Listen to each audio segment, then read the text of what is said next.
जय हिंद दोस्तों, मैं कौशल आपका स्वागत करता हूं आपके अपने इस चैनल पर।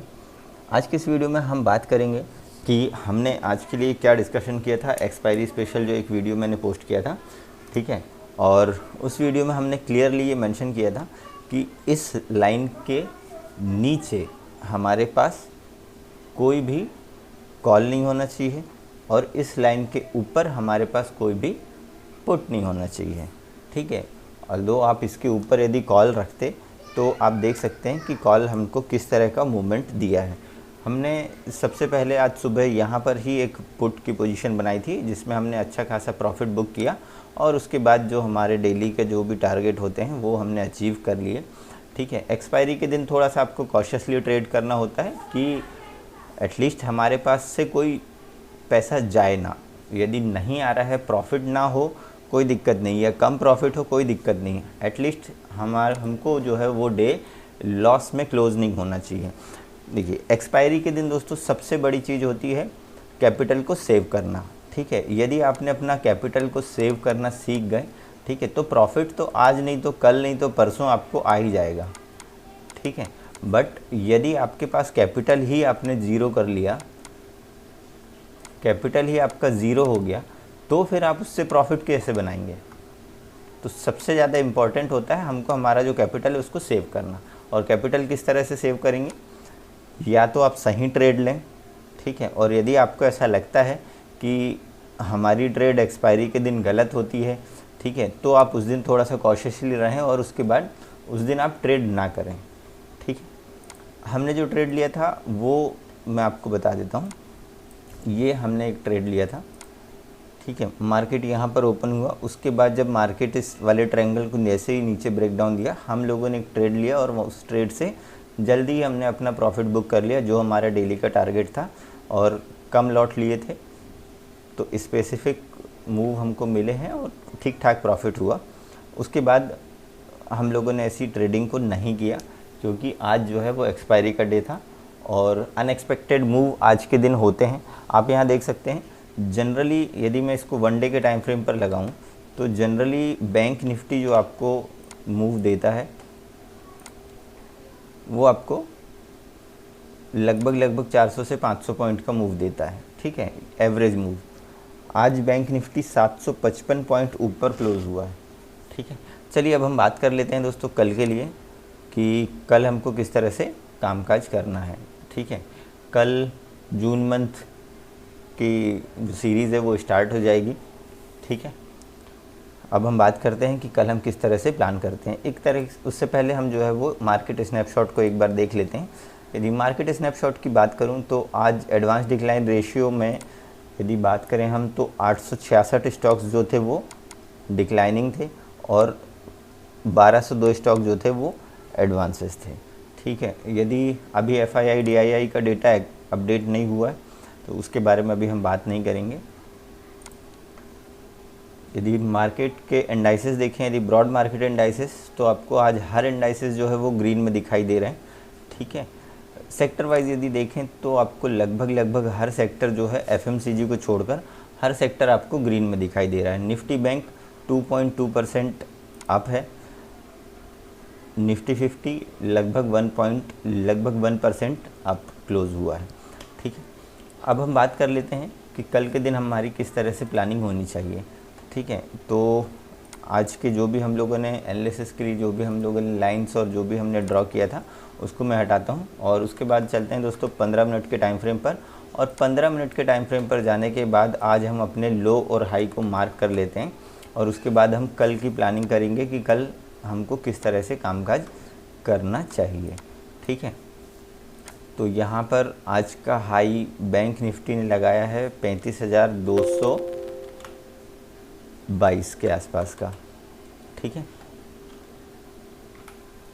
दोस्तों निफ्टी का यदि मैं डेली टाइम फ्रेम लगाऊं और ये वाला जो एक कैंडल आपको दिख रहा है ये एक पिन बार टाइप का कैंडल दिख रहा है और बहुत दिनों से निफ्टी जो है वो अपने एक स्पेसिफिक एक रेंज पर ही कामकाज कर रहा था। 15 मिनट के टाइम फ्रेम पर देखते हैं, ठीक है।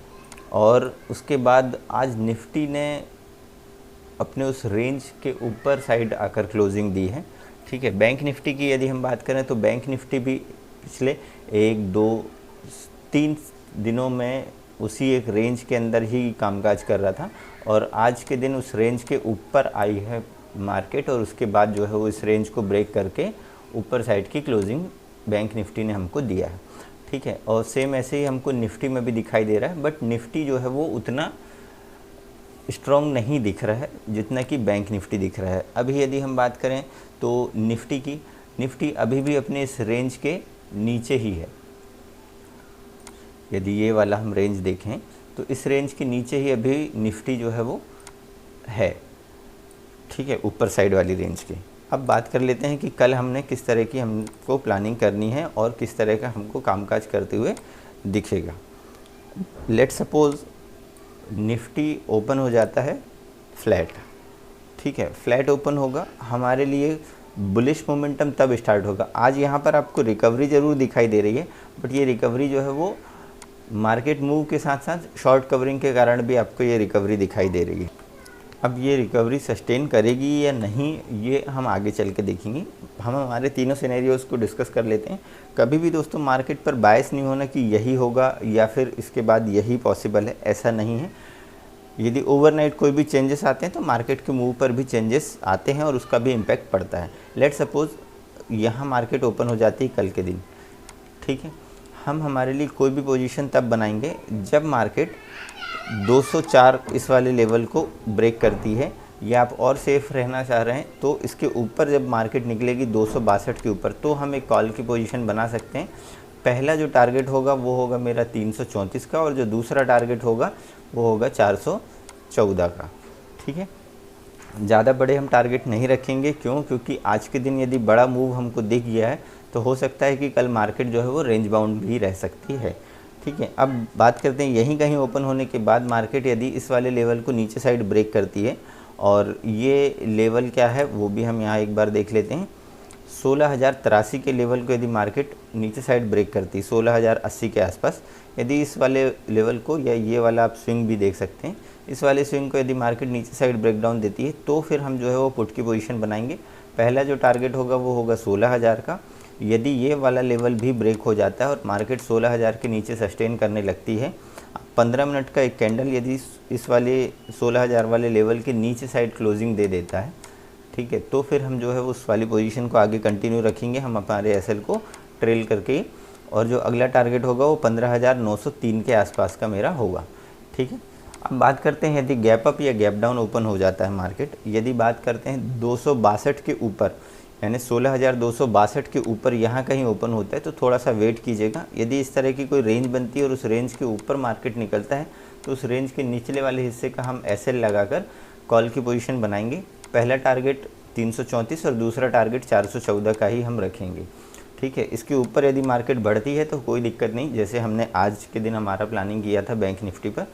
ठीक है, हमने हमारे स्पेसिफिक जो मूव कैप्चर करने थे वो कैप्चर कर लिए, उसके बाद ट्रेडिंग बंद, उसके बाद मार्केट को जहाँ जाना है वो उसको जाने तो कोई दिक्कत नहीं है। ठीक है, अब गैप अप ओपन होने के बाद यदि वापस इसी वाले एरिया पर आती है मार्केट तो फिर हम एक पुट की पोजीशन बना सकते हैं। ठीक है, और जिस तरह से मार्केट मूव करेगी हम हमारे एसएल को ट्रेल करते हुए आएंगे और लगभग तब हमारा जो टारगेट होगा वो लगभग यही टारगेट हम इसके लिए पहला और दूसरा टारगेट हम ये रख सकते हैं। बट यदि गैप डाउन ओपन हो जाती है मार्केट तो गैप डाउन की सिचुएशन थोड़ी सी अलग होगी। यदि गैप डाउन ओपन होती 16,100 के नीचे, ठीक है, यहाँ कहीं ओपन होता है मार्केट 16,100 के नीचे, ये वाली एक कैंडल आपको दिख रही होगी, ओके, इसके नीचे यदि ओपन होता है मार्केट तो फिर थोड़ा सा आपको कॉशियस रहना है कि यहाँ पर आपको किस तरह की रेंज बनती हुई दिखाई दे रही है। यदि आपको इस तरह की रेंज बनती हुई दिखाई देती है और मार्केट इसके ऊपर क्लोज देने लगती है 15 मिनट की कैंडल, तो हम एक कॉल की पोजीशन बनाएंगे।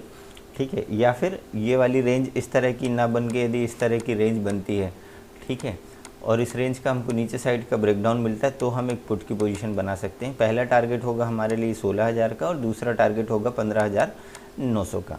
ठीक है, हमने हमारे तीनों सिनेरियोज इसके लिए डिस्कस कर लिए निफ्टी के लिए। अब आइए बात करते हैं बैंक निफ्टी की। ठीक है, बैंक निफ्टी में दोस्तों अभी जो हमको एक मोमेंटम दिख रहा है वो बहुत बुलिश मोमेंटम दिख रहा है। अब ये सस्टेन होता है या नहीं, ये हम सारी चीज़ें जो है वो देखेंगे। ठीक है, बैंक निफ्टी में आज अच्छा मूव आ चुका है। कल इतने बड़े मूव आए ये कहा नहीं जा सकता, इसलिए हम हमारे टारगेट छोटे रखेंगे। दोस्तों हमको हमारी पोजीशन जो है वो प्रॉफिट में क्लोज़ करनी है, भले हम हमारे टारगेट जो है वो छोटे रखें। ठीक है, लेट सपोज़ यदि मान लीजिए मार्केट जो है वो फ्लैट ओपन होती है यहाँ कहीं, हमको कुछ नहीं करना है, ये हमारे लिए नो ट्रेडिंग जोन होगा। ठीक है, अभी हमको ऑप्शन चेन के एनालिसिस से भी उतनी क्लियरिटी नहीं मिलेगी। क्यों? क्योंकि अभी एक्सपायरी जो नई सीरीज़ है वो जस्ट स्टार्ट हुई है और उस पर जो डेटा है वो बहुत क्रूड फॉर्म पे रहेगा। ठीक है, कल यदि फ्लैट ओपन होने के बाद मार्केट इस वाले लेवल को निकालती है, ये लेवल है 35,222 का, तो हम एक कॉल की पोजीशन बना सकते हैं। पहला जो टारगेट होगा वो मेरे लिए होगा 35,400 तक का। ठीक है, इसका भी यदि ऊपर साइड का ब्रेकआउट मिलता है तो हम 35,550, ये मेरे लिए सेकंड टारगेट होगा, और थर्ड टारगेट होगा 35,700 तक का। ठीक है, अब इन केस फ्लैट ओपन होने के बाद ये वाली जो एक कैंडल आपको दिख रही है इसके नीचे मार्केट आ जाती है, या ये वाली जो रेंज है इसके नीचे मार्केट आती है, ये है दोस्तों 34,936 की, तो हम एक पुट की पोजीशन बना सकते हैं। पहला टारगेट मेरे लिए आएगा 34,740 का, दूसरा जो टारगेट होगा वो 34,500 के आसपास तक का। ठीक है, यदि इसके नीचे या फिर आज का जो लो है इसके नीचे मार्केट आती है तो 34,200-300 तक भी मार्केट आ सकती है। ठीक है, नीचे साइड के लिए हम थोड़े से बड़े टारगेट इसलिए रख रहे हैं क्योंकि अभी जो है वो ट्रेंड चेंज नहीं हुआ है। आज शॉर्ट कवरिंग के कारण हो सकता है आपको ये मूव आपको दिखाई दिए हैं। ठीक है, तो अब बात करते हैं यदि गैप अप या गैप डाउन ओपन होता है। बात करते हैं गैप अप ओपनिंग की। यदि मान लीजिए 35,400 के ऊपर मार्केट जो है वो कल गैप अप ओपन हो जाती है यहाँ कहीं, और उसके बाद जब तक कि 35,500 के लेवल को ऊपर साइड नहीं निकालेगी गैप अप ओपन होने पर, यदि इसको ऊपर साइड निकालेगी तो हम एक कॉल की पोजीशन बनाएंगे, और जो हमारा टारगेट होगा वो 35,700, ये हमारे लिए फर्स्ट टारगेट होगा। यदि इसके ऊपर मार्केट सस्टेन करती है तो फिर हम हमारे एसएल को आगे ट्रेल कर लेंगे। इसके ऊपर जिस तरह से मार्केट जाएगी हम हमारे एसएल को आगे ट्रेल करते हुए आगे बढ़ेंगे। ठीक है, बट यदि गैप अप ओपन होने के बाद आज के हाई के नीचे मार्केट आती है तो फिर हम एक पुट की पोजीशन बना सकते हैं। ठीक है, पहला जो टारगेट इसके लिए होगा ये वाले कैंडल का, आप बोल सकते हैं ये जो लेवल आ रहा है 34,900, 35,000 आप बोल सकते हैं, 35,000 तक के हमारे पहले टारगेट होंगे ये वाला। इसके नीचे यदि मार्केट आती है तो फिर हम जो है वो 850 या 900 के आसपास तक बैठ सकते हैं। ये लेवल आ रहा है दोस्तों क्या 34,736, यानी 34,750 तक के लेवल हमको यहाँ पर दिख सकते हैं। इसके नीचे भी यदि मार्केट आती है तो फिर ठीक उसके बाद जो अगला लेवल आ रहा है आज का लो जो मार्केट ने लगाया था यहाँ कहीं उसके आसपास ही रखेंगे। ये जो रेंज बनी है इसके आसपास ही हम रखेंगे, ये हमारे लिए तीसरा टारगेट होगा। अब बात करते हैं यदि गैप डाउन ओपन होती है मार्केट, गैप डाउन कितनी गैप डाउन ओपन हो सकती है? यदि मान लीजिए मार्केट जो है वो 35,000 के नीचे ओपन हो जाती है, ठीक है, तो हम तुरंत ही एक पुट की पोजीशन बना सकते हैं। यदि हमको 35,000 के नीचे फर्स्ट कैंडल 15 मिनट की इस तरह की क्लोज मिलती है तो हम एक पुट की पोजीशन बनाएंगे। ठीक है, इस वाले कैंडल के हाई का हम एसएल मार्क करेंगे। पहला टारगेट मेरे लिए ये होगा, दूसरा टारगेट ये होगा और तीसरा टारगेट हमारे लिए ये होगा। ठीक है, पहला टारगेट 34,750 के आसपास का, दूसरा टारगेट होगा 34,500 के आसपास का, और तीसरा टारगेट जो होगा 34,300 के आसपास तक का। ठीक है, तो दोस्तों हमने हमारे तीनों सिनेरियोज डिस्कस कर लिए हैं। ठीक है, और आप चाहें तो अपने पोर्टल पर इन लाइंस को ड्रॉ कर सकते हैं जो कि आपको ट्रेडिंग में काफ़ी हेल्पफुल रहेंगी। ठीक है, वीडियो पसंद आए तो वीडियो को लाइक कीजिएगा, चैनल पर नए हैं तो चैनल को सब्सक्राइब कर बेल आइकन को प्रेस करें, और वीडियो लाइक ज़रूर किया करें दोस्तों। क्यों? क्योंकि वीडियो लाइक करने से आपका सपोर्ट दिखता है और मुझे मोटिवेशन भी मिलता है। आप अपने सुझाव जो है वो कमेंट बॉक्स में दे सकते हैं। मिलते हैं नेक्स्ट वीडियो में, तब तक के लिए जय हिंद।